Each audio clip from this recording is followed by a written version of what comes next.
తెలంగాణలో cabinet birth కోసం ఢిల్లీకి నేతలు క్యూ కడుతున్నారు. మరోవైపు అధిష్టానానికి పలువురు ఎమ్మెల్యేలు లేఖలు అందించారు. మంత్రి పదవులు దక్కని ఉమ్మడి 4 జిల్లాలకు పదవులు ఇవ్వాల్సిందే అని నాయకులు డిమాండ్ చేస్తున్నారు. ఉమ్మడి ఆదిలాబాద్ జిల్లా నుంచి వివేక్, నిజామాబాద్ నుంచి సుదర్శన్ రెడ్డి, ముదిరాజ్ కోటాలో వాకిటి శ్రీహరి పేర్లు ఖరారు అయినట్లు తెలుస్తోంది. తమకు ప్రాతినిధ్యం కల్పించాలని ఢిల్లీ పెద్దలు పలువురు నేతలు కోరారు. ఈ జాబితాలో విజయశాంతి, రాజగోపాల్ రెడ్డి, బాలునాయక్, ఆది శ్రీనివాస్ తీవ్ర ప్రయత్నాలు చేస్తున్నట్లు తెలుస్తోంది. మరోవైపు పలువురు మంత్రుల శాఖలో మార్పులు తథ్యమని ఇప్పటికే అధిష్టానం హింట్ ఇచ్చింది. కాగా 2 రోజుల్లో రాజ్ భవన్ లో కొత్త మంత్రుల ప్రమాణ స్వీకారం ఉంటుందని జోరుగా చర్చ జరుగుతోంది.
తెలంగాణలో కేబినెట్ బర్త్ కోసం ఢిల్లీకి నేతలు క్యూ కడుతున్నారు. మరోవైపు అధిష్టానానికి పలువురు ఎమ్మెల్యేలు లేఖలు అందించారు. మంత్రి పదవులు దక్కని ఉమ్మడి 4 జిల్లాలకు పదవులు ఇవ్వాల్సిందే అని నాయకులు డిమాండ్ చేస్తున్నారు. ఉమ్మడి ఆదిలాబాద్ జిల్లా నుంచి వివేక్, నిజామాబాద్ నుంచి సుదర్శన్ రెడ్డి, ముదిరాజ్ కోటాలో వాకిటి శ్రీహరి పేర్లు ఖరారు అయినట్లు తెలుస్తోంది. తమకు ప్రాతినిధ్యం కల్పించాలని ఢిల్లీ పెద్దలు పలువురు నేతలు కోరారు. ఈ జాబితాలో విజయశాంతి, రాజగోపాల్ రెడ్డి, బాబునాయక్, ఆది శ్రీనివాస్ తీవ్ర ప్రయత్నాలు చేస్తున్నట్లు కూడా తెలుస్తోంది.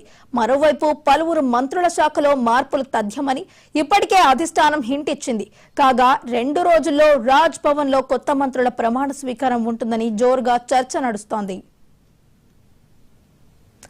మరి ఇదే అంశానికి సంబంధించి మరింత సమాచారాన్ని మా స్పెషల్ కరెస్పాండెంట్ శ్రీకాంత్ అందిస్తారు. శ్రీకాంత్, చెప్పండి. మంత్రివర్గ విస్తరణ నేపథ్యంలో తెలంగాణ రాష్ట్రంలో ఆశావాల జాబితా పెరుగుతుందని చెప్పవచ్చు. ఇప్పటికే ఢిల్లీకి నేతలు అయితే చేపడుతున్న పరిస్థితి అనిపిస్తుంది. ఎందుకంటే ఇప్పటికే కొంతమందికి టెస్ట్ కన్ఫర్మ్ అయిందని ఎవరైతే పేర్లు వినిపిస్తున్నారో ఆ నేతలకు సంబంధించి ఇప్పటికి ఇంకా పేర్లు అనౌన్స్ కాలేదు. అయినప్పటికీ వారు ఆయా సామాజిక వర్గాల కూడా ఇప్పటికే కన్ఫర్మ్ అయినట్టుగా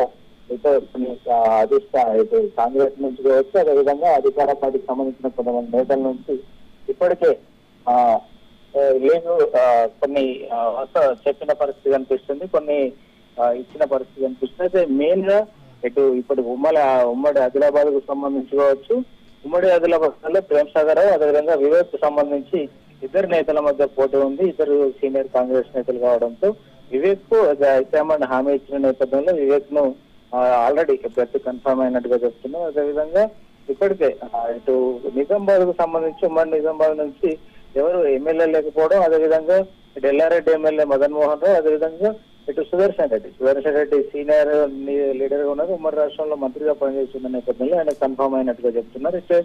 ఇప్పటికే ఆ పార్లమెంట్ ఎలక్షన్ లో ఎవరైతే ముదిరాజ్ సామాజిక వర్గానికి మంత్రివర్గంలో చోటు కల్పిస్తామని చెప్పిన నేపథ్యంలో కాంగ్రెస్ లో ఏకైక ఎమ్మెల్యే వాకిటి శ్రీహరి ఉన్నారు.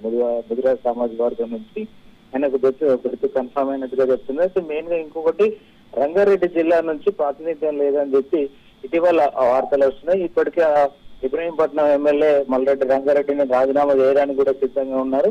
ఏ సామాజిక వర్గానికి ఇస్తే ఆ సామాజిక వర్గానికి చెందిన నేతను అక్కడ నిలబెట్టి గెలిపించుకుంటానని చెప్తున్న పరిస్థితి ఉన్న నేపథ్యంలో హైకమాండ్ కూడా ఆలోచించి ఆ జిల్లాకు సంబంధించినటువంటి ఉమ్మడి జిల్లాకు సంబంధించినటువంటి కొంతమంది నేతలు ఇటు పదవికి సంబంధించి కావచ్చు, స్పీకర్ గడ్డ ప్రసాద్ కూడా ఒక లేఖ రాసినట్టు తెలుస్తుంది. వీరందరూ కలిసి ఒక లేఖ మీద సంతకం పెట్టి హైకమాండ్ కు పంపినట్టుగా తెలుస్తుంది. అయితే కాంగ్రెస్ పెద్దలతో పాటుగా ఇక్కడ సీఎం రేవంత్ రెడ్డికి ఇప్పటికే కొంతమంది నేతలు విడివిడిగా కలిసి తమ అభిప్రాయాలు వ్యక్తం చేస్తూ లేఖలు రాయడం జరిగింది. తమ సామాజిక వర్గాలకు ప్రాతినిధ్యం ఇవ్వాలని కూడా చెప్తున్న పరిస్థితి కనిపిస్తుంది. అయితే రోజు రోజుకు ఉత్కంఠ పెరుగుతుంది. కొంతమంది మంత్రుల శాఖలు కూడా కొందరు అసంతృప్తి వ్యక్తం చేస్తున్నారు, కొంతమంది పనితీరు సరిగా లేదని చెప్పి గుర్తించినట్టు తెలుస్తుంది. ఈ నేపథ్యంలోనే శాఖల మార్పులు కూడా, ఎందుకంటే జూపల్లి కృష్ణారావు ఎక్సైజ్ శాఖకు సంబంధించి అసంతృప్తిగా ఉన్నట్టుగా తెలుస్తుంది, ఆయన శాఖ మార్పు కూడా చేయనున్నట్టుగా తెలుస్తుంది. కోమటిరెడ్డి వెంకటరెడ్డి కూడా ఆ సినిమాటోగ్రఫీ శాఖను నిర్వర్తించలేనని ఇప్పటికే అసహనం వ్యక్తం చేసినట్టు తెలుస్తుంది. అధిష్టానం ఇటు ముఖ్యమంత్రికి అదేవిధంగా కొంతమంది పెద్దలకు కూడా చెప్పినట్టు తెలుస్తుంది. ఆ శాఖను కూడా మార్చే అవకాశం ఉంది. ఈ నేపథ్యంలోనే మిగతా కొంతమంది మంత్రులు ఎవరైతే ఉన్నారో, ఇటు కొండేశ్వర కళాకారు ఉన్న శాఖలు కావచ్చు, అదేవిధంగా ఇటు సీతక్క దగ్గర ఉన్నటువంటి శాఖ కావచ్చు, ఉత్తమ్ కుమార్ రెడ్డి కూడా తనకున్నటువంటి రెండు శాఖలలో శాఖకు సంబంధించి ఇప్పటికే కొన్ని కంప్లైంట్స్ ఇస్తున్న నేపథ్యంలో దానికి సంబంధించి కూడా కీలకంగా చర్చ జరుగుతుంది. శాఖల మార్పు అనివార్యం అనేది మాత్రం చర్చ జరుగుతుంది. అయితే 2 రోజుల్లో మంత్రులకు సంబంధించి ప్రమాణ స్వీకారం ఉంటుందని చెప్తున్న నేపథ్యంలో ఎవరికి బెర్తులు కన్ఫామ్ కానున్నాయనేది మాత్రం ఉత్కంఠ నెలకొంది. అన్ని సామాజిక సమీకరణాలు చూసుకుంటూనే మాకు ప్రాతినిధ్యం కల్పించాలనేది మాత్రం ఇటు ఎమ్మెల్యేలు అయితే ఢిల్లీకి కడుతున్న పరిస్థితి కనిపిస్తుంది. Right, thank you Srikanth.